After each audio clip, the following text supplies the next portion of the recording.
আসসালামু আলাইকুম রহমতুল্লাহ বারাকাতু। আশা করি সবাই ভালো আছেন। স্মার্ট অ্যাডমার্কের পক্ষ থেকে আয়োজিত ডিজিটাল মার্কেটিং পেইড কোর্সের আজকে দ্বিতীয় ক্লাস। আজকে টপিকটা হচ্ছে basic of social media marketing. তো আজকের এই টপিক্সের আমরা কি কি শিখবো? আজকে ক্লাসে আমরা শিখবো সোশ্যাল মিডিয়া মার্কেটিং কি এবং সোশ্যাল মিডিয়া যে প্ল্যাটফর্মগুলো আছে সেটার যে একটা ইউনিক পাওয়ার আছে বা ইউনিক অ্যালগোরিদম আছে সেগুলো বিষয়ে ধারণা নেব এবং সোশ্যাল মিডিয়া মার্কেটিং এ কিভাবে কাজ করে সেটার চেষ্টা করব জানার জন্য। এবং এই মার্কেটিংটা শেখার কারণে আপনি কিভাবে আর্নিং করতে পারবেন, কিভাবে ক্যারিয়ার বিল্ড আপ করতে পারবেন, সেটা বিষয়ে আমরা একটু শর্টলি আলোচনা করব। তো চলুন আমরা শুরু করি। তো সোশ্যাল মিডিয়া মার্কেটিংটা কি আসলে? যদি আমরা প্র্যাকটিক্যালি একটা এক্সাম্পল দেই তাহলে একটু ক্লিয়ার হবে। ধরুন আপনার একটা প্রোডাক্ট আছে, যেমন একটা বোরখা অথবা একটা স্কিন কেয়ার প্রোডাক্ট বা একটা কোর্স। আপনি সেটা বিক্রি করতে চান। মনে করেন একটা বিক্রি করতে চান, সেই জন্য যদি প্রোডাক্ট থাকে তাহলে একটা দোকান থাকবে অথবা একটা স্টোর থাকবে। সো স্টোর থাকা অবস্থায় তখন কি করতেন? দেয়ালে দেয়ালে পোস্টার লাগাতেন, ব্যানার ছাপাতেন। আহ, সেভাবে মার্কেটিং করা হতো আগে। বাট এখন কি করতেছেন? এখন আপনি একটা ফেসবুক পেজ খুলতেছেন, ইনস্টাগ্রামে একটা প্রোফাইল খুলতেছেন, ইউটিউবে একটা চ্যানেল খুলতেছেন, টিকটকে ভিডিওর মাধ্যমে হাজার হাজার মানুষকে বলতে পারতেছেন, এই নাও আমার প্রোডাক্ট দেখো, পছন্দ হলে কিনো। তারাও সেটা ডিসিশন মেকিং করতে পারতেছে যে আমি কি প্রোডাক্টটা দেখে কেমন লাগতেছে, আমার সাথে আমার পছন্দ হচ্ছে কিনা বা আমার সাথে মানাবে কিনা, সেটা দেখে তারা কিনতে পারতেছে। এই যে পুরো প্রক্রিয়াটা, যেখানে আপনি সোশ্যাল মিডিয়া ব্যবহার করে মানুষের কাছে কানেক্ট করতেছেন, মানে তার সাথে কন্ট্যাক্ট করতেছেন, তাদের ট্রাস্ট বিল্ড আপ করতেছেন এবং সেই মাধ্যমেই আপনি বিক্রি করতেছেন। আর এই প্রসেসটাকে বলা হয় সোশ্যাল মিডিয়া মার্কেটিং। এখন বিজনেস ওনাররা যারা বিজনেস করে তারা সোশ্যাল মিডিয়া দিয়ে কেন মার্কেটিং করে? কারণ ব্যবসা সোশ্যাল মিডিয়া মার্কেটিং ব্যবহার করে কেন করা হয়? শুধু সোশ্যাল মিডিয়াতে যদি পেজ খোলা হয়, শুধু পুরো একটা ছবি আপলোড করার জন্য না। তাদের কিছু স্মার্ট উদ্দেশ্য থাকে। যে সোশ্যাল মিডিয়ার মাধ্যমে কিছু উদ্দেশ্য নিয়েই তাদের ওখানে মার্কেটিং করা হয় বা ওখানে তাদের বিজনেস একটা প্রতিষ্ঠান বা একটা আধিপত্য বিস্তার করা হয়। সেটা কি? প্রথমে একটা একটা করে আমরা আসি। প্রথম হলো অডিয়েন্স রিসার্চ বা অ্যাওয়ারনেস তৈরি করা। এখন ফেসবুক বা ইনস্টাগ্রামে আপনিও জানেন যে আমরা জানি প্রতিদিন কোটি কোটি মানুষ অ্যাক্টিভ থাকে। ছোট একটা রিল দিয়ে আপনি লাখো লাখো মানুষকে প্রোডাক্ট দেখাতে পারেন। এটা আগে কখনো সম্ভব হয় নাই। তো এখানে অডিয়েন্স রিসার্চ মানে অডিয়েন্স রিচ মানে আপনি চাইলেই খুব সহজেই লাখ লাখ মানুষের কাছে আপনার প্রোডাক্টটা বা আপনার সার্ভিসটা পৌঁছাতে পারতেছেন। তো সেক্ষেত্রে এই জন্য মানুষ সোশ্যাল মিডিয়াতে আসতেছে। দেন আপনি যদি বলেন যে তার ক্লায়েন্টের সাথে বা কাস্টমারের সাথে ট্রাস্ট বিল্ড আপ করা, তাহলে কি আপনি প্রতিদিন স্টোরি দিচ্ছেন, কাস্টমার যে আপনার প্রোডাক্টে বা আপনার সার্ভিসের প্রতি ভালো রেজাল্ট বা ভালো খুশি তারা, সেটার রিভিউটা শেয়ার করতেছেন। তারপরে প্রোডাক্টগুলো যে আপনি তৈরি করতেছেন, প্যাকেজিং করতেছেন, এই বিষয়গুলো যদি আপনি শেয়ার করেন, দেখান বিহাইন্ড দ্য সিন দেখান, তো এতে মানুষ বিশ্বাস করে আপনি রিয়েল, আপনার সার্ভিসগুলো আসলেই প্রফেশনাল বা সন্তুষ্টজনক সার্ভিস। তখন তাহলে আপনার থেকে কিনতে চাবে। তো যেমন মনে করেন প্র্যাকটিক্যালি আমরা যখন দেখি যে আমরা এখন খুব পরিচিত গড়ের বাজারের সাথে। গড়ের বাজার কি করতেছে? উনি জামশেদ মজুমদার, যে উনি কিভাবে ঘি তৈরি করে, কিভাবে কোনটা প্রোডাক্টটা তৈরি করে, মধু কালেক্ট করে কিভাবে, সাজনে পাতা কিভাবে কালেক্ট করে, সেই ফুল প্রসেসটা আপনাকে দেখাচ্ছে ডাইরেক্ট। তো সেটা দেখে কাস্টমার বুঝতে পারলো যে আমি তো ওর থেকে কিনবো, সেটা আসলেই অরিজিনাল, আসলে রিয়েল, এখানে কোনো ভেজাল থাকবে না। সেই বিশ্বাসটা অর্জন করতেছে দেখিয়ে। তো এটা কিভাবে তৈরি করতেছে? এখন সে যখন কালেক্ট করতেছে, সে যদি অনলাইন সোশ্যাল মিডিয়া না থাকতো, তাহলে কি সে যেটা দেখাতে পারতো লাখ লাখ মানুষকে, হাজার হাজার মানুষকে দেখাতে পারতো? দেখাতে পারতো না। তো সেক্ষেত্রে সোশ্যাল মিডিয়াটা এই জন্য ট্রাস্ট বিল্ড আপের জন্য কাজ করে। এখন ডাইরেক্ট সেলটাও কিন্তু হয়, যে ট্রাস্ট হয়েছে, এখন আপনার প্রতি বিশ্বাস হয়েছে আপনার বিজনেসের প্রতি, এখন মানুষ আপনার কাছে অর্ডার করতে নির্দ্বিধায় আপনার কাছে অর্ডার করবে। তো সেক্ষেত্রে ফেসবুক, ইনস্টাগ্রাম, হোয়াটসঅ্যাপে সব জায়গা থেকে এখন অর্ডার নেওয়া যায়। আপনি যেভাবেই আপনার সাথে রিচ করুক, প্রত্যেকটা ওয়েতে আপনি ক্লায়েন্ট থেকে বা কাস্টমার থেকে অর্ডার নিতে পারবেন। যেমন মনে করেন দারাজ থেকে বলি, দারাজ একটা ই কমার্স ওয়েবসাইট বা ই কমার্স একটা ব্র্যান্ড হয়ে গেছে এখন। তো সেক্ষেত্রে তার তো ওয়েবসাইটে সুন্দর করে সবকিছু সেট আপ করা আছে। একটা ওয়েবসাইটে মানুষ গেলে ওখানে হাজার হাজার প্রোডাক্ট দেখতে পারতেছে, ওখান থেকে সে অর্ডার করতে পারতেছে সুন্দর রাস্তা, সুন্দর ওয়েতে। কিন্তু দারাজ কি ওই ওয়েবসাইটে সীমাবদ্ধ আছে? অবশ্যই না। তার যে পেজ আছে, তার যে ইনস্টাগ্রাম আছে, তার যে ইউটিউব আছে বা হোয়াটসঅ্যাপ আছে, সেই সোশ্যাল মিডিয়া গুলোর মাধ্যমেও কিন্তু তারা অর্ডার নেয়। তো সেক্ষেত্রে প্রত্যেকটা যেখানে অডিয়েন্স থাকে, যেখানে মানুষ এত কোটি কোটি মানুষ অ্যাক্টিভ আছে, তো সেই মাধ্যমগুলোতেই অর্ডার নেওয়া বা সেখান থেকে বিজনেস করাটাই তো মানে খুব সহজ উপায়।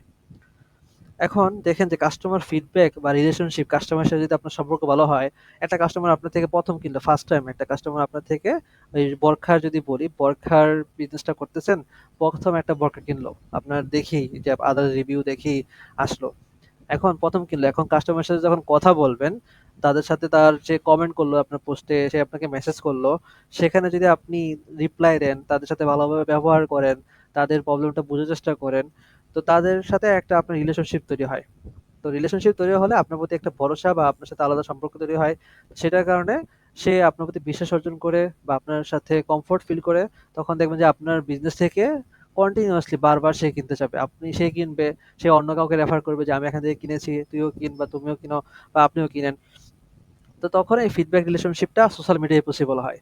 এটা দোকানে না। দোকানে বসে আপনি ভিড় যখন হয়, তখন কিন্তু আমি দেখাতে পারব না অন্য কাউকে যে এটা করো, ওইটা করো বা আপনার কি অবস্থা, আপনার কি সমস্যা না সমস্যা, এত কিছু শোনার সময় হয় না তখন। কিন্তু সেটা অনলাইনেই পসিবল। তো এখন যদি রিয়েল লাইফে এক্সাম্পল কিছু যদি শেয়ার করি, এই সিনারিও থেকে যে অডিয়েন্স রিচ থেকে শুরু করে trust, direct sale, customer feedback, এখানে অনেক বড় বড় কোম্পানি ইউজ করে এই ট্রিক্সটা, এই পলিসিটা ইউজ করে, এই রুট ম্যাপটা ইউজ করে সোশ্যাল মিডিয়া মার্কেটিং এর জন্য। ছোট ছোট বিজনেসটাও ইউজ করে। তো সেক্ষেত্রে কারণ এই ওয়েটাতে, এই রুট ম্যাপেই মানুষ আয় করতেছে সোশ্যাল মিডিয়া থেকে, তাই না? তো সেক্ষেত্রে আশা করি বুঝলাম সোশ্যাল মিডিয়া মার্কেটিংটা কি আর কেন এটা ইউজ করা হয় বিভিন্ন বিজনেসে।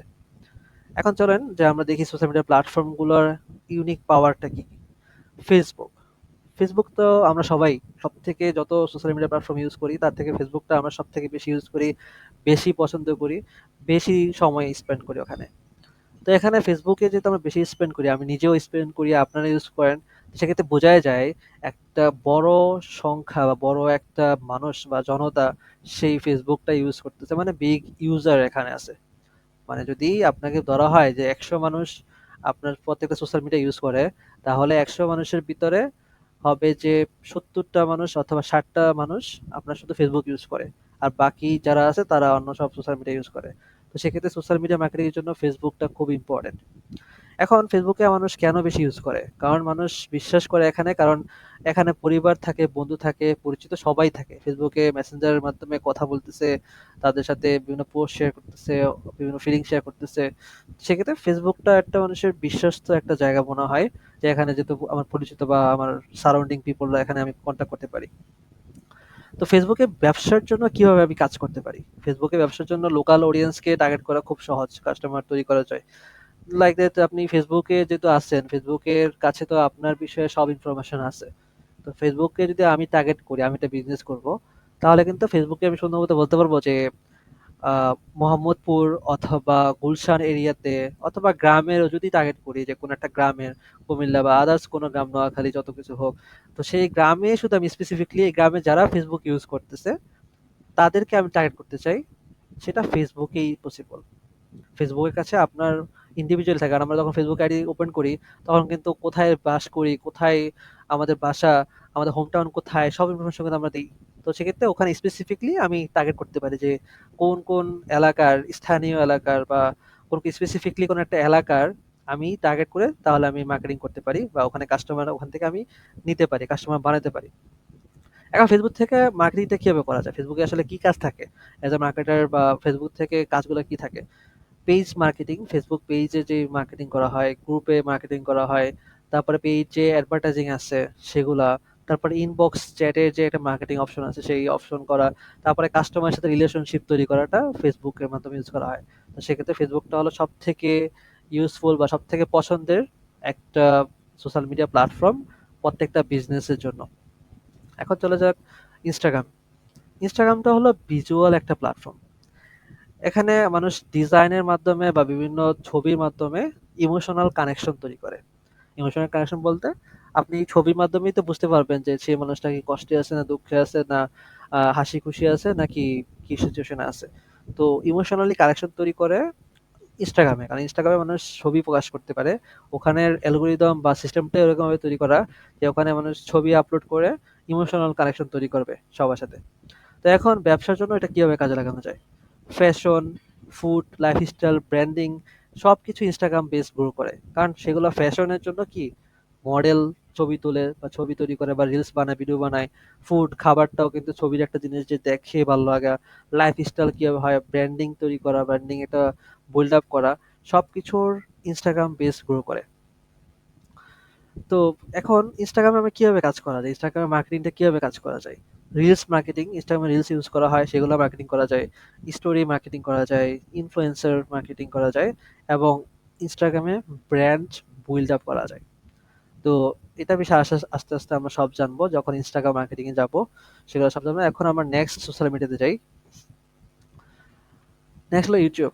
আমাদের সবথেকে পরিচিত বা সবথেকে প্রিয় একটা মাধ্যম, সোশ্যাল মিডিয়া প্ল্যাটফর্ম ইউটিউব।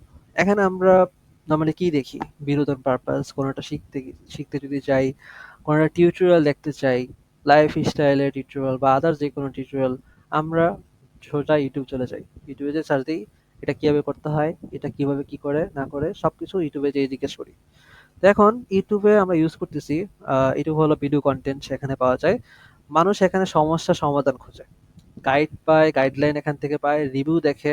অনেক সময় যে ফেসবুকে দেখেন যে বিভিন্ন কোর্স করে বা বিভিন্ন কিছু, তখন তারা একটা শর্ট ভিডিও করে ছাড়ে যে হ্যাঁ আমি এখান থেকে কিনেছি, এখান থেকে কোর্স করেছি, তো সেক্ষেত্রে এখানে আসলেই অনেক ভালো, এই সেই এইটা বলে ভিডিও ছেড়ে দেয়। তো ওখানে কিন্তু রিভিউ অপশনটা থাকে। তারপর বিভিন্ন এডুকেশনাল পারপাসে আপনার টিউটোরিয়াল থাকে ওখানে, যে আপনি কিভাবে কি শিখবেন। এই যে আমি তো মার্কেটিং শিখাচ্ছি আপনাদের, এই বিষয়গুলো কিন্তু টিউটোরিয়াল অভাব নাই ইউটিউবে। এত ইউটিউব দিয়ে টিউটোরিয়াল থাকা সত্ত্বেও মানুষ আর্নিং করতে পারতেছে না। আমি আপনি সবাই আর্নিং নিয়ে অনেক মানে ডিফিকাল্ট ফেস করতেছি। তো সেক্ষেত্রে আহ, ইউটিউবটা হলো সেই জন্য ইউজ করা হয় যেগুলো বললাম। এখন ব্যবসার জন্য ইউটিউবটা কেন বেস্ট? কারণ ভিডিও কন্টেন্ট দিয়ে মানুষকে কনভিন্স করে প্রোডাক্ট বা সার্ভিস বিক্রি করা যায়। এখন যে কনভিন্স করার জন্য ভিডিও করে আপনার প্রোডাক্টটা শোকেস করা লাগবে, ফিডব্যাক দেখানো লাগবে, বিশ্বাস অর্জন করা লাগবে, এই প্রসেসটা ভিডিওর মাধ্যমে দেখালে তাদের আস্থা বিশ্বাস অর্জন হয় আপনাদের প্রতি, এবং তখন প্রোডাক্ট বা সার্ভিসটা বিক্রি হয় তখন। তো সেক্ষেত্রে এখন কিভাবে কাজ করা হয়? ইউটিউবকে আপনি কিভাবে মার্কেটিং এর জন্য কাজ করাবেন? ইউটিউবে ভিডিওটা এসইও করা যায়। ভিডিও এসইওর কাজ থাকে, রিভিউ মার্কেটিং এর কাজ থাকে, ইনফো মার্কেটিং এর কাজ থাকে, ইনফরমেশন যে মার্কেটিং করা হয়, তারপরে সাবস্ক্রিপশন বিল্ডিং এর কাজ থাকে। তো সেভাবে আপনি ইউটিউবে কাজ করতে পারেন। তো এটাও আমরা আশা করি সামনে শিখবো। এখন পরবর্তীতে আসে লিঙ্কডইন। গত ক্লাসে বলা ছিল লিঙ্কডইনটা হলো একটা গোল্ড মাইনের মতো, প্রফেশনালদের একটা আহ আড্ডাখানা বলা যায়, যে এখানে প্রফেশনালরা শুধু থাকে। তো এখানে আপনারা নরমালি ফেসবুক, ইনস্টাগ্রাম, ইউটিউব যেরকম দেখছেন, এখানে নরমালি মানে যেরকম পারে যা ইচ্ছা করে, বা এটা একটা ওগুলো একটা কমফোর্ট জোন। যে কেউ আইডি ক্রিয়েট করতে পারতেছে, যে কেউ যেরকম পোস্ট চাচ্ছে সেরকম পোস্ট আপলোড করতে পারতেছে। তাছাড়া একটা পার্সোনাল স্পেস তৈরি করা, যে পার্সোনালি আমি একটা অ্যাকাউন্ট করে আমি যা ইচ্ছা তা আপলোড করলাম, যার মানুষের সাথে ইচ্ছা কানেক্ট করতে পারলাম, এরকম। বাট লিঙ্কডইনে রেস্ট্রিকশন থাকে অনেক। এটা আপনি চাইলেই যে কারোর সাথে লিঙ্কডইন অ্যাকাউন্ট আছে যার, তার সাথে চাইলেই আপনি কন্ট্যাক্ট করতে পারবেন না, তার সাথে আপনি চাইলেই ফ্রেন্ড হতে পারবেন না, তার সাথে আপনি চাইলেই কানেক্ট হতে পারবেন না। এখানে অনেক কানেকশন থাকে, কারণ এখানে অনেক হাই অথরিটির মানুষরা থাকে প্রত্যেকটা কোম্পানির। তো সেক্ষেত্রে এখানে বিটুবি মার্কেটিংটা হয়, মানে বিজনেস টু বিজনেস মার্কেটিংটা হয়। এখানে সবাই চাকরি, ক্লায়েন্ট, কানেকশন তৈরির জন্যই এখানে আসে, প্রফেশনালিজম মেনটেন করার জন্য এখানে আসে। তো ব্যবসার জন্য এখানে কি জন্য এটা লিঙ্কডইনটা বেস্ট হয়? এখানে বিটুবি বিজনেস টু বিজনেস মার্কেটিংটা হয়। সার্ভিস প্রমোশন, আপনি তো কোনো সার্ভিস নিয়ে আসেন, এই সার্ভিসের প্রমোশন করতে হবে। লিঙ্কডইনও কিন্তু নিজস্ব অ্যাড আছে, অ্যাড ম্যানেজার আছে। তো সেটা বাদেও আপনি যে সার্ভিসটা প্রোভাইড করেন, এটাও কিন্তু আপনি অ্যাড দেখাতে পারেন। যেসব অডিয়েন্স থাকবে, যেসব ক্লায়েন্ট থাকবে, তাদের কাছে আপনি দেখাতে পারবেন যে আমি মার্কেটিং এক্সপার্ট, সেটা আপনি দেখাতে পারবেন। তো ক্লায়েন্ট হান্টিংটা ওখানে হয়, কারণ আপনি একজন মার্কেটার, আপনি খুঁজবেন কাদের? যারা বিজনেস করতেছে, যারা বিজনেসের সাথে সম্পৃক্ত। প্রত্যেকটা কোম্পানির কিন্তু মার্কেটার দরকার হয়, কারণ প্রত্যেকটা কোম্পানিরই দরকার হয় যে অনলাইনে তাদের আধিপত্য বিস্তার থাকুক, তারা যেন অনলাইনে মানুষের কাছে পরিচিত হতে পারে, তারা অনলাইনে যেন তাদের সার্ভিস বা প্রোডাক্টগুলো সেল করতে পারে। তো সেক্ষেত্রে লিঙ্কডইনে ওই কোম্পানিগুলোর ভালো ভালো বড় বড় পোস্টিং এর লোকগুলো থাকে।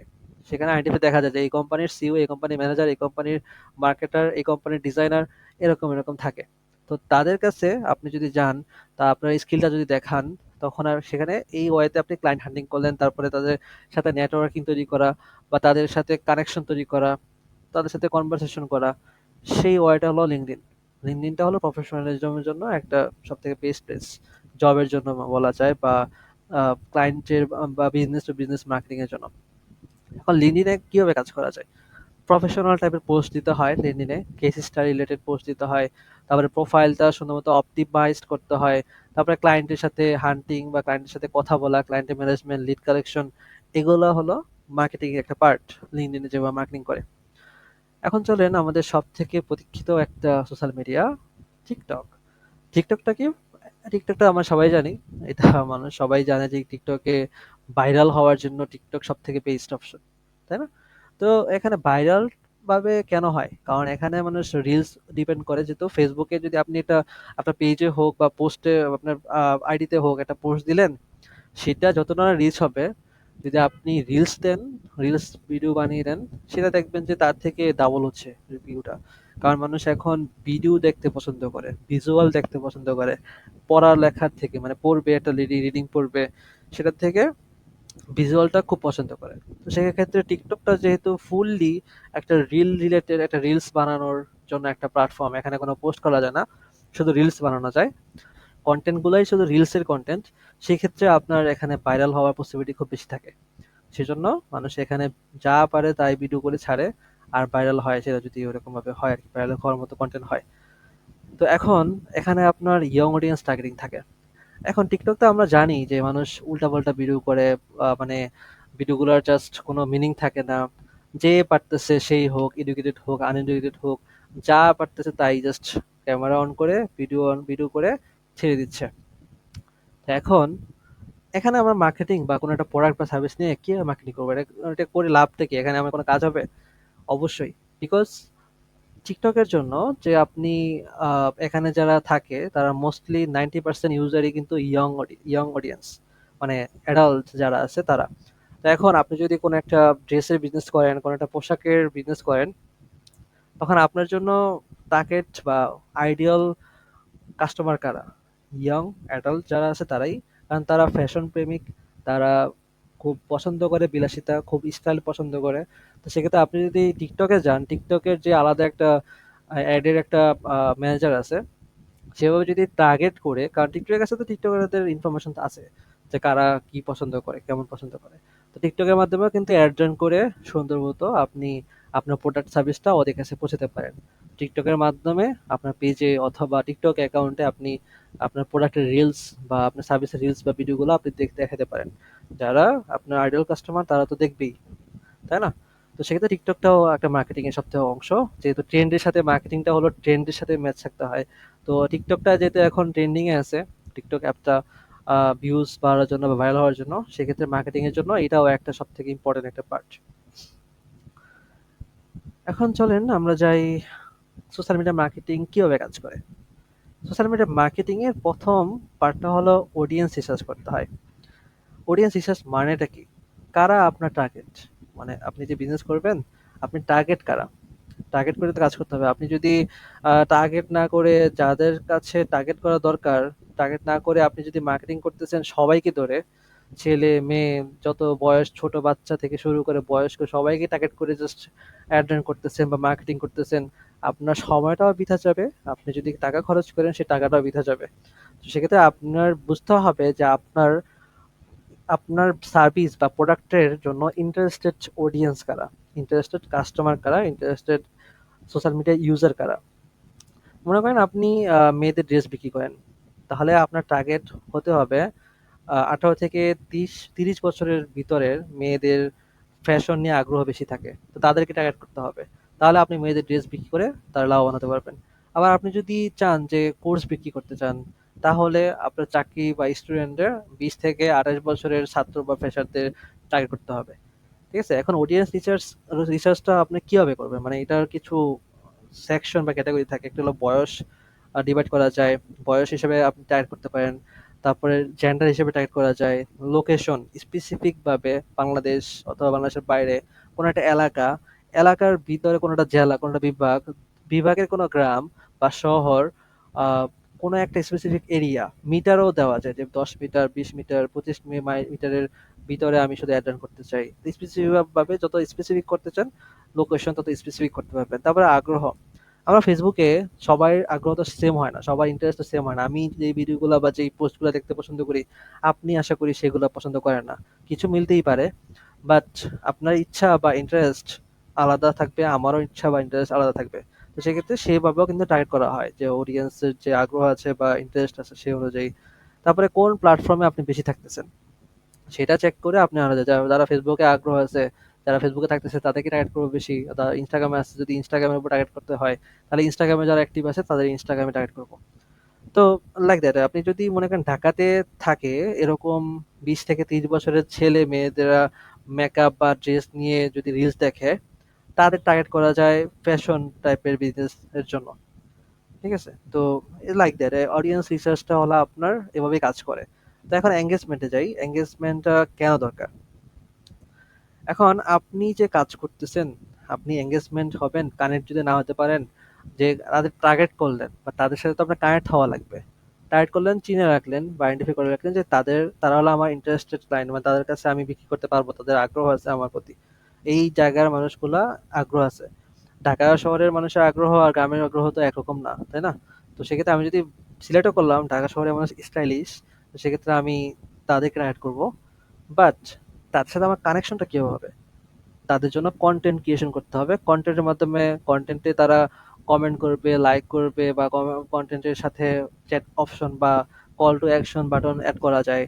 যে মেসেজ করুন, অর্ডার করুন, এগুলো এড করা যায়। সেক্ষেত্রে আপনার সাথে এঙ্গেজ হচ্ছে, আপনার সাথে কনভারসেশন হচ্ছে, মেসেজ হচ্ছে, কমেন্ট হচ্ছে। তো কোনো না কোনোভাবে আপনার সাথে কানেক্ট হচ্ছে। কানেক্ট হওয়ার মাধ্যমেই সে আপনার কেনার জন্য বা কোনো একটা প্রোডাক্ট আপনার থেকে কেনার জন্য সে এক ধাপ আগিয়ে গেল। তো এখন কনটেন্ট ক্রিয়েশনটার বিষয়ে আমরা কিছু কথা বলি। কনটেন্ট মূলত ৩ রকমের হয়। একটা হলো ইমেজ, একটা টেক্সট, একটা ভিডিও। এখন সোশ্যাল মিডিয়াতে আপনার বিজনেসের জন্য আপনার পেজের যদি মনে করেন যে আপনার একটা প্রোডাক্ট সেল হলো, সেটা কি আসলেই মনে করেন যে শুধু কনটেন্ট দেখে আসে? হ্যাঁ, কনটেন্ট দেখে আসে। কারণ মনে করেন যে আপনার প্রোডাক্টটা যদি সুন্দর হয়, তাহলে আমার প্রোডাক্টটা সেল হয়ে যাবে। না, কনটেন্ট সুন্দর হইতে হবে। যে কনটেন্টটা আপনাকে থামায়। এখন আমরা ফেসবুক রেগুলার ইউজ করি। যদি ফেসবুকের কথাই বলি, যেহেতু ফেসবুকে বেশি থাকি, আমরা কি করি মোবাইলটা হাতে নিয়ে আঙ্গুল দিয়ে জাস্ট স্ক্রল করি, স্ক্রল করি, স্ক্রল করি। যেটা দেখতেছি মানে দেখে ভালো লাগতেছে যে ওয়া সুন্দর তো, এই কি লাগছে দেখি, বা এই জিনিসটা দেখে ইন্টারেস্টিং লাগতেছে। তখন সেটাকে আঙ্গুল দিয়ে হোল্ড করে থামিয়ে তারপরে দেখে যদি শেষ হয় তখন আবার স্ক্রল করি। তো বিষয়টা ওরকমই, কনটেন্ট যদি হয়, ইমেজ কনটেন্ট হোক, ভিডিও কনটেন্ট হোক, টেক্সট কনটেন্ট হোক, সেটা যদি ইন্টারেস্টিং হয় তাহলে কিন্তু মানুষ আটকাবে, আটকে দেখবে যে কি লেখছে। এখন আমি যদি বলি যে আমি যদি সবসময় বলে আসতেছি যে ভিডিও কন্টেন্ট হলো কিং কন্টেন্টের, এটা আসলেই সত্যি। বাট টেক্সট কন্টেন্ট গুলো কিন্তু কাজে লাগে। এই যে দেখেন ফেসবুকে আমরা অনেক সময় দেখি বিভিন্ন উক্তি বলতেছে, পাশাপাশি বিভিন্ন শর্ট টেক্সট বলতেছে, ইমোশনাল মোটিভেশনাল টেক্সট বলতেছে, বিভিন্ন মিম আছে ওখানে, গল্প বলতেছে, হাসির কথা বলতেছে। এগুলো কিন্তু অনেকেই এঙ্গেজড হয় পোস্টগুলোতে। কারণটা কি? এটা তো ভিডিও করতেছে না। জাস্ট একটা ছবির পিছনে লাগায় রাখতেছে, কিছু টেক্সট, ইমেজ এড করে দিচ্ছে। মানুষ দেখতেছে, ভালোই ভিউ হচ্ছে। রিজনটা কি? সেটাও কিন্তু মানুষ রিলেট হতে পারতেছে যে, হ্যাঁ, আমার সাথে তো এরকম হয়, আমিও তো এরকম বা আমিও এরকম হতে চাই। তো কনটেন্টটা হইতে হবে যে মানে আটকাবে, স্ক্রলটা স্টপ করবে। এরকম কনটেন্ট হইতে হয়। তারপরে ভ্যালু দিবে, আপনাকে জ্ঞান দিবে অথবা সমাধান দিবে কোনো কিছুর, অথবা বিনোদন দিবে। তো এরকম অনেক আছে যে মানে কোনো না কোনো উপায়ে আপনার উপকার আসতেছে বা আপনার ইমোশনের সাথে বা আপনার নিডের সাথে সেটা কানেক্ট হচ্ছে, এরকম হওয়া লাগবে। এখন ইমেজ কন্টেন্টের মাধ্যমে আমরা কি প্রকাশ মানে কি প্রচার করতে পারি? পণ্যের ছবি বা ডিজাইন, বিভিন্ন সার্ভিসের ডিজাইন করে আমরা সেটা প্রকাশ করতে পারি। ভিডিওর মাধ্যমে কি প্রকাশ করতে পারি? রিভিউ প্রকাশ করতে পারি, বিভিন্ন টিউটোরিয়াল প্রকাশ করতে পারি, বিহাইন্ড দ্য সিন প্রকাশ করতে পারি। দেন টেক্সটের মাধ্যমে কি বিভিন্ন ক্যাপশন, কোটেশন, তারপরে ছোট গল্প সাজিয়ে লিখতে পারি। তো এটা হলো কন্টেন্ট। কন্টেন্টের বৈশিষ্ট্য তো বললামই যে থেমে থাকতে হবে বা ভ্যালু দিতে হবে। এখন মনে করেন যে আপনার অবশ্যই কনটেন্টে আপনার শেষে কিছুটা বলতে হবে কাস্টমারকে বা অডিয়েন্সকে করার জন্য। এখন আপনি একটা গল্প বলে গেলেন, কিন্তু কমেন্টে যদি না বলেন, মানুষকে না বলে এখন কিছু হয় না। নিজ থেকে মানুষ করতে চায় না, ভুলে যায়। যদি করতেও চায় তাহলে ভুলে যায়। তো সেক্ষেত্রে তখন একটা পোস্টের নিচে বা শেষে বলতে হয় কমেন্ট করুন অথবা শেয়ার করুন অথবা আমাদের ইনবক্স করুন, অথবা যদি প্রোডাক্ট রিলেটেড হয় তাহলে বলুন এখনই অর্ডার করুন। সে প্রথম থেকে কন্টেন্টটা দেখলো, ভিডিওটা দেখলো, ভাল লাগছে, মানে সে খুব পছন্দ হয়েছে আপনার কন্টেন্টটা। বাট শেষে যে আপনার একটা অ্যাকশন নিতে হবে, তার যে প্রোডাক্ট কিনতে হবে বা তার কমেন্ট করতে হবে, সেই জিনিসটা সে ভুলে যেতেই পারে। মানে সাবকনসিয়াস মাইন্ডে সে ভুলতেই পারে। তো সেক্ষেত্রে তখন আপনি একটা যদি কল অফ অ্যাকশন মানে কোনটা অ্যাকশন নিতে বলেন, তখন সে অ্যাকশন নিতে চায়। কারণ আপনি সেই কনটেন্টটা সে পছন্দ করে নিচে আসছে। তখন আপনি কোনো অ্যাকশনের কথা বললেন যে আপনি ইনবক্স করুন, অর্ডার করুন, কমেন্ট করুন, শেয়ার করুন, ইটিসি এটসেট্রা। তো এখন আমি যদি একটা বাস্তবিক উদাহরণ দেই যে আপনি মনে করেন আপনার প্রোডাক্টের বিষয়ে একটা ছোট ভিডিও বানালেন।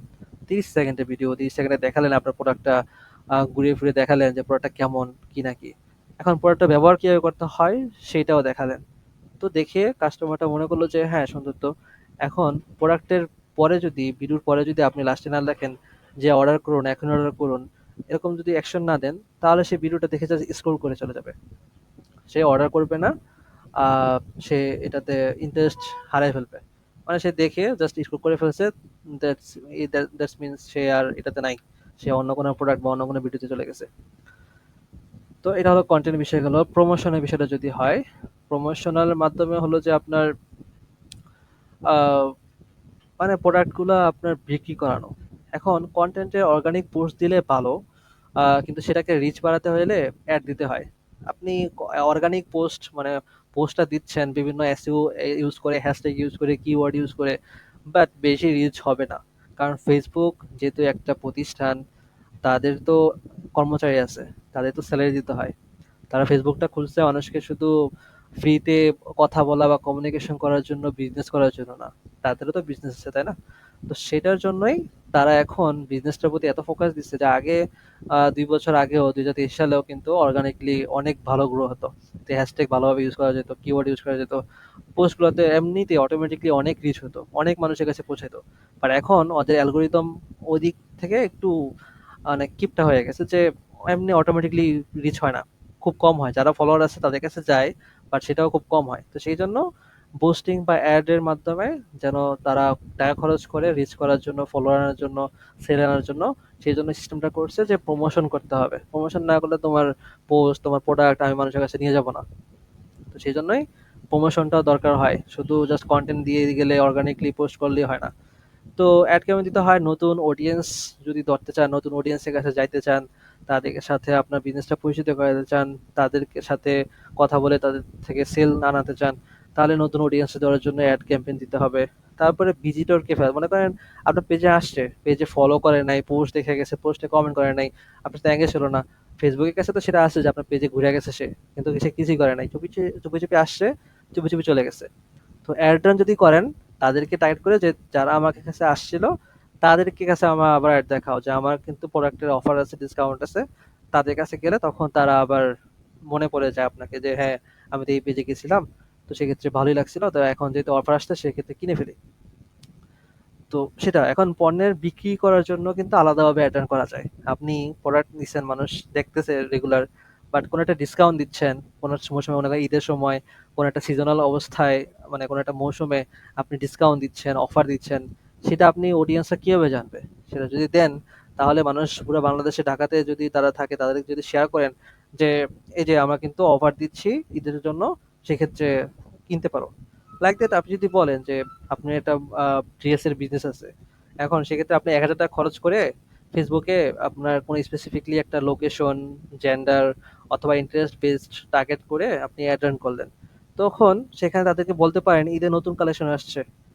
তো তাদেরকে জানালেন যে ঈদে নতুন কালেকশন আসছে, ডিজাইনটা দেখালেন ভিডিওতে বা ছবিতে।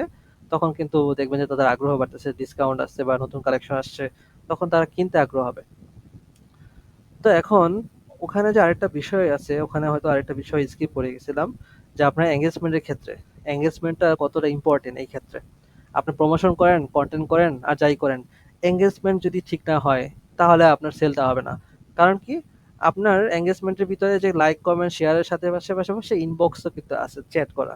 এই যে কারেন্টটা বা অডিয়েন্সটা আপনার কাছে আসতেছে, আপনাকে চ্যাট করতেছে যে ভাইয়া বা আপু, এই জিনিস, এই প্রোডাক্টের সাইজ কি অ্যাভেলেবল, বা এই প্রোডাক্টটা কত টাকা দাম, এটার কি আর আদার্স কালার আছে, এটা কেমন, বা এটার বৈশিষ্ট্য কি, জিজ্ঞেস করলো। এখন সাথে সাথে রিপ্লাই না পেলে কি করব? এটা তো আমার সাথে তো ওর কোনো আলাদা ফ্রেন্ডশিপ নাই বা আলাদা কোনো আত্মীয় স্বজনের সম্পর্ক নাই যে সে রিপ্লাই দেখ, তার ব্যস্ত সময়ে থাকুক, সমস্যা নাই, সে রিপ্লাই দেখ। সে আমার কাস্টমার, আমাকে চিনে না, তো আমার কাছে আসছে, সে জিজ্ঞেস করতে ইন্টারেস্ট নিয়ে আসছে।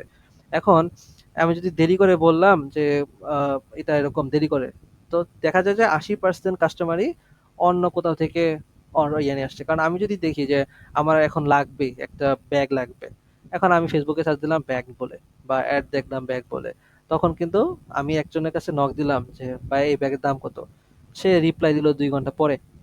তো দেখলাম যে রেসপন্স পাইতেছে না, 5 মিনিটের জন্য 10 মিনিট জন্য ওয়েট করতেছি, তখন আমি চলে যাব অন্য কোনো পেজে যাই, দেখি অন্য কোনো পেজে অ্যাড আছে কিনা। কারণ আমি তো নিজ থেকে যাব তো যাবই, পাশাপাশি ফেসবুকে আমাকে অন্য কোনো পেজের অ্যাড দেখাবে আমার সামনে, তো তখন আমি তাকে ক্লিক করবোই। তার সাথে আমার কি সম্পর্ক আছে যে তার জন্য আমি ওয়েট করব? তো সেক্ষেত্রে এঙ্গেজমেন্টটা খুব দরকার। কমেন্টের উত্তর না দিলে বা ইনবক্সে রিপ্লাই যদি দেরি হয়, তাহলে 80% কাস্টমারটা হারায় যায়। তো সেক্ষেত্রে এঙ্গেজমেন্টটা খুব দরকার। কনটেন্ট মাধ্যমে হোক, প্রমোশনের মাধ্যমে হোক, এঙ্গেজমেন্টটা সব থেকে বেশি দরকার। এখন আমরা যাই যে পোস্টে এঙ্গেজমেন্টের ক্ষেত্রে। পোস্ট কেন দরকার?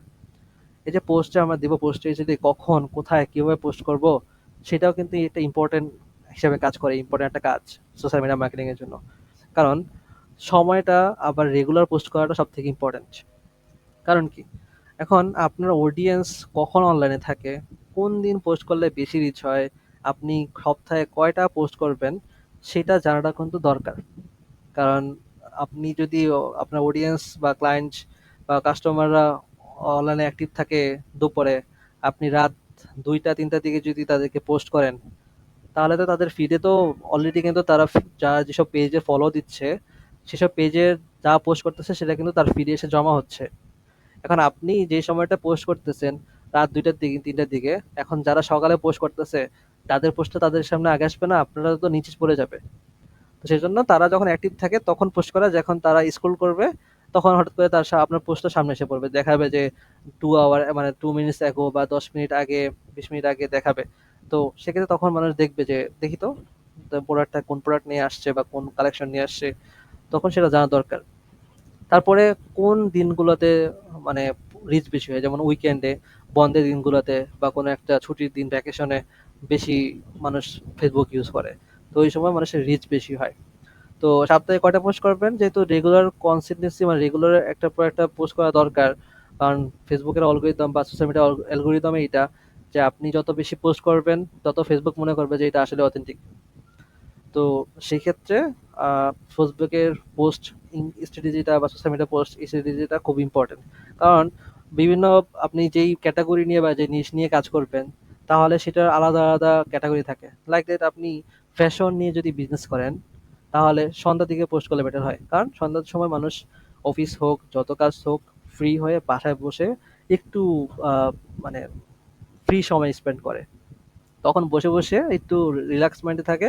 তখন আপনি যদি কোনো পোশাক বা ফ্যাশন রিলেটেড কোনো একটা পোস্ট করেন বা সেটা যদি অ্যাড দেন, তখন দেখলে তার পছন্দ হবে যে হ্যাঁ আমি ফ্রি আছি, তখন একটু মাথা ঠান্ডা আছে, তখন সে স্টাইলের কথা ভাবতে পারে। যখন সে ব্যস্ত আছে, ব্যস্ততা তো সে খাওয়াই ভুলে গেছে, সে তো অবস্থা খুব খারাপ, তখন ফ্যাশন দেখাতে লাভ হবে? কিনবে না তো। সেক্ষেত্রে কিছু স্পেসিফিক সময় আছে, সেই সময়গুলোতে তাকে পোস্ট দেখাইতে হবে। সেজন্য এই জিনিসগুলা খুব দরকার। প্ল্যান ছাড়া পোস্ট করলে অ্যালগোরিদম ধরা দেয় না। প্ল্যান নিয়ে কাজ করা লাগবে। অ্যালগরিদমে একটা টাইম আছে যে এই সময়টা মানুষ বেশি অ্যাক্টিভ থাকে, এই সময় যদি পোস্ট করেন, অ্যালগরিদমে এই সময়গুলোতে বেশি আপনাকে পোস্টগুলো দেখাবে মানুষের কাছে। সেক্ষেত্রে পোস্ট স্ট্র্যাটেজিটা খুব দরকার। এখন লাস্ট অপশন, এত কাজ করলাম, এখন আমি যদি অ্যানালাইটিক্সটাকে বাদ দেই, গবেষণা করা বা কি কোনটা কি পর্যালোচনা করা বাদ দেই, তাহলে আমার রেজাল্ট বেশি দিন টিকে রাখা যাবে না। কারণটা কি?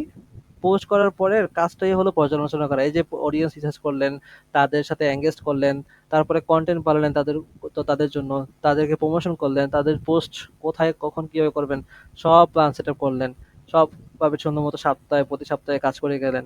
কিন্তু যদি আপনি পর্যালোচনা না করেন যে কোন পোস্টটা বেশি লাইক পাচ্ছে, কমেন্ট পাচ্ছে, কোন ভিডিওটার ওয়াচ টাইম বেশি হইতেছে, কোন অডিয়েন্স বেশি মানে কোন টাইপের অডিয়েন্স বা কারা বেশি কিনতেছে, তাহলে আপনি যেই অডিয়েন্সের বা যেই পোস্টটা আপনি লাইক কমেন্ট হচ্ছে, যে কন্টেন্ট বা যে টপিক্সের উপরে যে ভিডিওটা ভিউ কম হইতেছে বা যে অডিয়েন্সরা আপনার কেনাকাটি কম হইতেছে, তো এরকম হতে পারে সেই রিলেটেড মানুষকে আপনি টার্গেট করতেছেন। তো এই যে আমি দেখতেছি, অবজারভেশন করতেছি কোনটা ভালো, কোন কন্টেন্টটা ভালো কাজ করতেছে, কোন অডিয়েন্স গুলো ভালো সেল নিতেছে বা ভালো কেনাকাটা করতেছে, সেগুলো যদি দেখি, তাহলে আমরা সেগুলো যদি টার্গেট করি, তাহলে আমার বিজনেসটা ভালোভাবে গ্রো হবে, আমার প্রোডাক্টটা ভালোভাবে সেল হবে। তো এই জন্য ফেসবুক পেজের ইনসাইট অপশন আছে, ইনসাইটের একটা পেজ আছে, তারপর ইনস্টাগ্রামে ইনসাইট পেজ আছে, গুগলের অ্যানালিটিক্স পেজ আছে। তো এগুলো ব্যবহার করতে হয়, এগুলো ব্যবহার করলে আমরা জানতে পারবো। তো এই যে আমরা যে দেখবো এখন মনে করেন যে অ্যানালিটিক্স দেখলে আপনার প্রবলেম কোথায়, আপনার প্ল্যানিং এ যদি কোনো সমস্যা থাকে, আপনার কন্টেন্টে যদি সমস্যা থাকে, আপনার প্রোডাক্ট নিয়ে যদি কোনো সমস্যা থাকে, সেগুলো বুঝতে পারবেন যে কোন প্রোডাক্টটা মানুষ পছন্দ করতেছে, কোন সার্ভিসটা ভালো লাগতেছে বা কোন কথাটা মানুষের পছন্দ হচ্ছে, সেটা আপনি বুঝতে পারবেন অ্যানালিটিক্স এর মাধ্যমে। তো আশা করি সোশ্যাল মিডিয়া মার্কেটিং এর যে ওয়ার্কিং প্রসেস, কিভাবে কাজ করে, কোন প্রসেসে কাজ করে, কোন স্টেপ ফলো করে কাজ করতে হবে, সেগুলোর বিষয়ে মোটামুটি ভালো আইডিয়া দিতে পারছি আশা করি। আহ, আশা করি নেক্সট ডে আমরা যখন কোনো একটা স্পেসিফিকলি প্ল্যাটফর্ম নিয়ে মার্কেটিং করব, তখন এগুলো প্রত্যেকটা ব্যবহার দেখব। তো এখন আমরা নেক্সট টপিক্সে যাই। নেক্সট এর লাস্ট টপিক হলো কেরিয়ার নিয়ে কাজ করা। এখন এই যে কেরিয়ার, আমরা যে জব করব, আমাদের আর্নিং দরকার, একটা তো কাজ শিখবো, কাজ শিখে তো লাভ নেই যদি আমরা আর্নিং না করতে পারি, তাই না? তো এই যে অপরচুনিটি প্রত্যেকটা সোশ্যাল মিডিয়া বলেন, মার্কেটিং বলেন, ক্যাটাগরি থাকেই, যে এগুলো বললাম আগেও বলছি প্রথম ক্লাসে, তা আজকে ক্লাসে বলতেছি যে প্রত্যেকটা সেক্টরে মার্কেটিং এর যেই সার্ভিস নিয়ে কাজ করেন, সার্ভিসের জন্য তাদের জব অপরচুনিটি এই চারটা পাঁচটার দিকেই থাকে, চারটা পাঁচটা অপশনই থাকে। একটা হলো তো আপনার ফাইবার আপওয়ার্কে কাজ করতে পারতেছেন, ফাইবার সার্ভিস সেল করতে পারতেছেন। সেটা সোশ্যাল মিডিয়া যখন যাব, ফেসবুক মার্কেটিং এর যে সার্ভিসগুলো যাব, তখন দেখাবো যে ফাইবার আপওয়ার্কে যে কাজের অপরচুনিটি কিরকম, সেটা তখন দেখাবো। তারপরে আপনি নিজে চাইলে বিজনেস করতে পারেন। নিজে যদি চান ই কমার্স বিজনেস করবেন, ড্রপ শিপিং বিজনেস করবেন, নিজে কোনো একটা প্রোডাক্ট নিয়ে কাজ করবেন, কোনো একটা সার্ভিস নিয়ে কাজ করবেন, তাহলে সেটা করতে পারেন। আপনার কারোর হেল্প লাগবে না, আপনি নিজে একশো, নিজেই সব পুরো মার্কেটিং কাজ করতে পারতেছেন, নিজেই ফুল প্রসেসিংটা করতে পারতেছেন, ফুল সোশ্যাল মিডিয়া মার্কেটিংটা আপনিই করতে পারতেছেন। সেভাবে আপনার প্রফিট আসতেছে, আপনার নিজে স্বাবলম্বী হতে পারলেন। আদারওয়াইজ আপনি চাইলে চাকরি করতে পারেন। এই যে আপনি নিজে বিজনেস করবেন না, তো বিজনেস এরকম অনেক আছে করতেছে, ডে বাই ডে, প্রতিদিন প্রতিদিন এরকম হাজার হাজার মানুষ নতুন করে বিজনেস শুরু করতেছে। তো তাদেরকে হেল্প করুন, তাদেরকে হেল্প করার মাধ্যমে পারিশ্রমিক হিসেবে আপনি আর্ন করতে পারবেন, চাকরি করতে পারেন বড় বড় কোম্পানিতে, মিডল কোম্পানিতে বা ছোট ছোট ব্যবসায়ের সাথে সম্পৃক্ত হয়ে তাদের সাথে আর্নিং করতে পারতেছেন। আর পরবর্তীতে আরেকটা বিষয় হলো যে ওই যে বলছিলাম কন্টেন্ট ক্রিয়েশনের বিষয়টা, কন্টেন্ট ক্রিয়েশন করে ফেসবুক, তারপরে ফেসবুক বলেন বা ইউটিউব বলেন, সেখান থেকেও আপনি আর্নিং করতে পারতেছেন, কারণ মনিটাইজেশনের মাধ্যমে। কারণ কন্টেন্ট ক্রিয়েটর যদি আপনি হন, কন্টেন্ট ক্রিয়েশন করেন, তখন কিন্তু আপনার মার্কেটিং জানতেছেন, কারণ প্রত্যেকটা সোশ্যাল মিডিয়ার অ্যালগোরিদম জানতেছেন যে কিভাবে ভিউজটা বাড়বে, কিভাবে মানুষের কাছে বেশি পৌঁছানো যাবে, মানুষের ভিউ বেশি হবে। আর ভিউ বেশি হলে কিন্তু আর্নিংটা বেশি হয়, মনিটাইজেশনটা হয়। তো সেক্ষেত্রে ওই পলিসিটা বা ওই টেকনোলজিটা, ওই অ্যালগোরিদমটা আপনি জানতেছেন। তা আপনি যদি জানেন, আপনি যদি কন্টেন্ট ক্রিয়েশন করেন, তাহলে একটা যে জানে না, জাস্ট মোবাইলের ক্যামেরা নিয়ে ভিডিও করতেছে, তারটা কিভাবে সে ভালো আর্ন করতে পারে আপনার থেকে? তো সেক্ষেত্রে অপরচুনিটি অনেক আছে। জাস্ট আপনার জন্য পারফেক্ট, আপনার জন্য সুইটেবল কেরিয়ার অপরচুনিটিটা আপনার চুজ করতে হবে। কিন্তু শুরুতে আপনার শিখতে হবে যে আমি কাজটা পারবো বা এই কাজটাতে আমি অনেক দক্ষ। তারপরে আপনি নামেন, আগে শিখে তারপরে ফিল্ডে নামেন। অবশ্যই অবশ্যই একটা না একটা রাস্তা পাবেন। ডিজিটাল মার্কেটিং এর রাস্তা অনেক, অনেক উপায় আছে আর্নিং করার, কাজ করার। জাস্ট আপনাকে কাজগুলো শিখতে হবে, সঠিক ওয়েতে থাকতে হবে। এখন এই টিউটোরিয়াল, ইউটিউবে টিউটোরিয়াল দেখবেন বা বিভিন্ন ফ্রি পেজ গ্রুপগুলোতে বিভিন্ন মানুষের কথা শুনবেন যে কিভাবে কি করব, কয় 10 জনের কথা শুনতে গেলে আপনি ভুল পথে যাবেন। স্পেসিফিকলি ভাবে বিশ্বাস করে দেখে শুনে 2 জনের কথা শুনেন বা একজনের কথা শুনেন, তাহলে একটা ভালো দিক দিতে পারবেন। এখন 10 জনে বলবে আপনি ডানে যান, সে বলবে বামে যান, সে বলবে উপরে যান, সে বলবে নিচে যান। তো আপনি জাস্ট মাঝখানে বসে থাকবেন, আপনার কোনো দিকে যাওয়া হবে না, কনফিউশনে পড়ে যাবেন। সেক্ষেত্রে একজনের যদি যান, আপনি বামে গেলেও একটা না একটা কোনো রাস্তার পিছ থেকে বের হবেন, ডানে গেলেও একদিকে না একটা কোনো একটা রাস্তা দিয়ে বের হবেন। তো সেক্ষেত্রে একটা বিশ্বাস রেখে একটা রাস্তায় হাঁটেন। তো সেক্ষেত্রে আমরা আছি আপনার পাশে। জাস্ট আমাদের প্রত্যেকটা ক্লাসে যুক্ত হন।